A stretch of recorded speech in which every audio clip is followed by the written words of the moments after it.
بسم اللہ الرحمن الرحیم۔ السلام علیکم ورحمۃ اللہ۔ ناظرین کرام، گزرے ہوئے اتوار کا واقعہ ہے، اس پہ میڈیا پہ بات بہت سارے لوگوں نے کی، لیکن چند اہم پہلو وہ میں آپ کے سامنے رکھوں گا۔ یہ واقعہ ہے رائیونڈ روڈ کا، لاہور کا، کہ لبے سڑک پھلوں کی ایک ریڑھی سے دو سگے بھائی پھل خریدتے ہیں اور ایک تکرار ہوتی ہے 30 روپے پہ کہ کیلے 130 روپے درجن ہیں، اور ان بھائیوں کے پاس انہوں نے باقی جو ہے وہ فروٹ خریدا ہے اس سے، ریڑھی والے سے، لیکن 30 روپے کا معاملہ ہے تو ان کے پاس چینج نہیں ہے۔ تو مبینہ طور پہ وہ کہتے ہیں اس ریڑھی والے سے کہ 30 روپے کے کیلے تم نکال لو تو ہمارا حساب برابر ہو جاتا ہے۔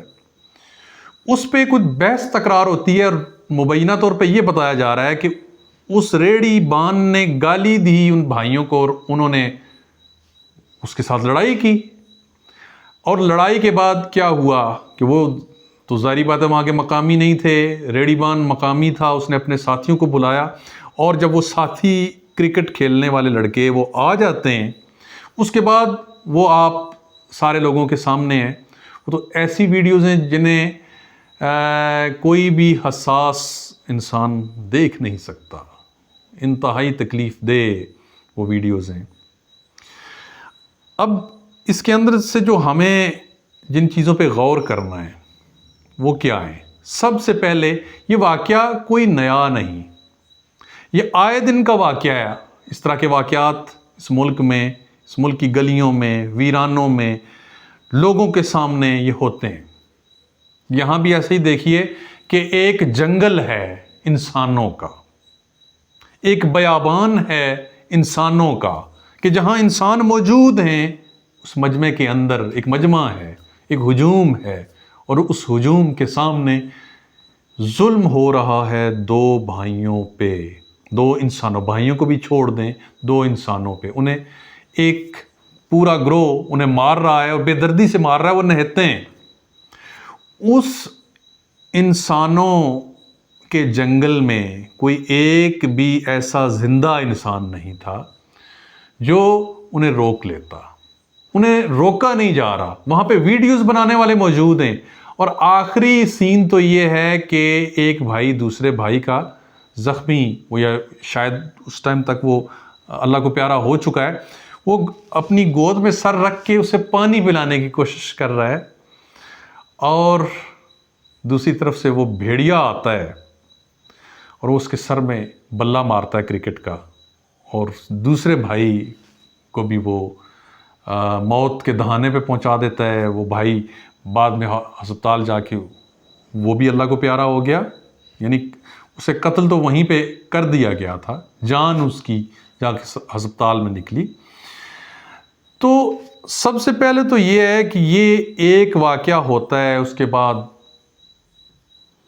ہم انتظار کرتے ہیں کہ پھر کوئی واقعہ ہوگا۔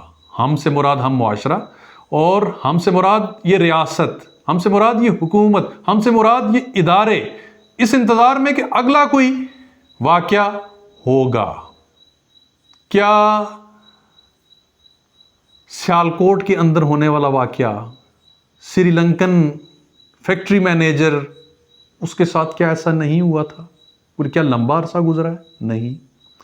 سوات کے اندر سیالکوٹ کا ایک نوجوان، اس کے ساتھ جو ظلم ہوا مجمع نے کیا، کیا وہ کوئی پرانا واقعہ ہے؟ نہیں۔ اسی طرح بے شمار واقعات، سیالکوٹ کے ساتھ تو ایک بڑا بدنام زمانہ وہ واقعہ تھا کہ دو سگے بھائیوں کو، جن کی عمریں بہت کم تھیں، یعنی کہ بمشکل آپ انہیں نوجوان کہہ سکتے ہیں، بچے تھے، انہیں ایک مجمع نے اسی طرح بے دردی سے قتل کر دیا۔ یہ واقعات کیوں ہو رہے ہیں؟ سب سے بڑی وجہ یہ ہمارے حکمران، ہمارا معاشرہ وہ کیوں نہیں سمجھ رہا کہ اللہ کا فرمان کیا ہے۔ اللہ نے تو فرمایا کہ یا ایھا الذین آمنوا کتب علیکم القصاص فی القتل، کہ اے ایمان والو، تم پر قتل کے معاملے میں قصاص فرض ہے، خون کا بدلہ خون، جان کے بدلے جان. کون کہہ رہا ہے؟ جو ان جہانوں کو پالنے والا ہے، جو سب سے بڑا مہربان ہے. ہم ہر روز پڑھتے ہیں بسم اللہ الرحمن الرحیم کہ شروع یہ 7 نام اللہ کے جو رحمان ہے رحیم ہے.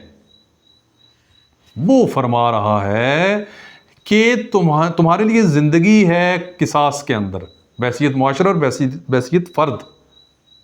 قصاص کا نظام کہاں ہے؟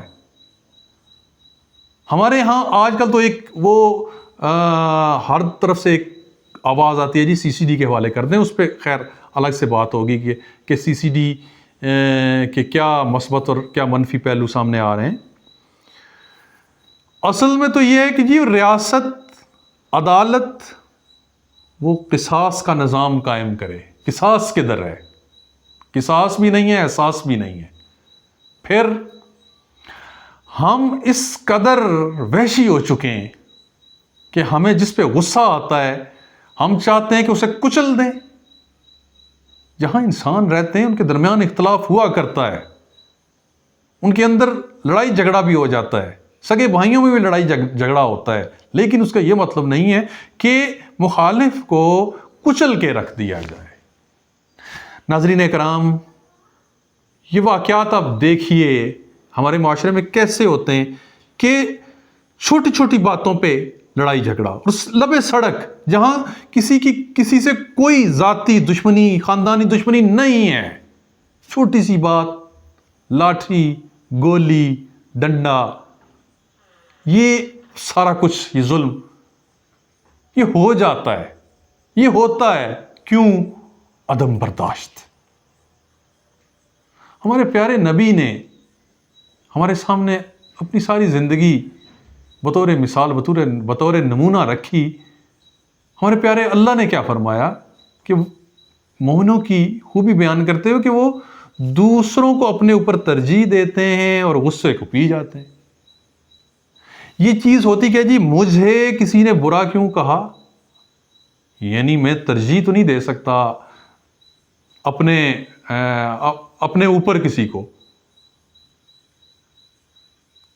تو پھر وہاں سے لڑائی کا آغاز ہوتا ہے. کیا ہے جی؟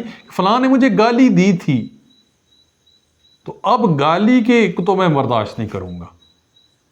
یقین کیجئے گالی دینا تو منافق کی نشانی ہے، لیکن گالی کو برداشت کرنا یہ کس کی نشانی ہے؟ یہ ہمارے پیارے نبی کا طریقہ. ہمارے پیارے نبی نے لوگوں کی گالیاں سن کے یہ نہیں کیا جی کہ میں تو گالی برداشت نہیں کرتا. کیا ہمارے نبی سے بڑا کوئی غیرت والا ہو سکتا ہے؟ ہم اپنے پیارے نبی سے زیادہ غیرت والے ہیں کہ ہم بس گالی برداشت نہیں کرتے. ہم اس پہ مر جائیں گے، مار دیں گے. مرنے مارنے کا جو مقام ہے وہ وہی ہے جو اللہ نے بتا رکھا ہے. وہ حق و باطل کی جنگیں ہیں. وہ حلقہ یاراں تو بریشم کی طرح نرم، رزم حق و باطل ہو تو فولاد ہے مومن. تو صبر کرنا، جس کی تلقین اللہ پاک نے ہمیں فرما رکھی ہے. معاف کر دینا، جس کی تلقین ہمارے پیارے اللہ نے، ہمارے پیارے نبی نے ہمیں فرما رکھی ہے. یہی راستہ ہے عافیت کا، یہی راستہ ہے معاشرے کو بہتر بنانے کا. اور پھر قتل روکنا ہے تو قصاص، قتل روکنا ہے تو قصاص، قتل روکنا ہے تو قصاص. میں نہیں کہہ رہا، اس کائنات کو بنانے والا، انسانوں کو بنانے والا، معاشروں کو بنانے والا رب، اس کا فرمان ہے. اللہ تعالی ہمیں ہدایت عطا فرمائے. جزاکم اللہ خیر.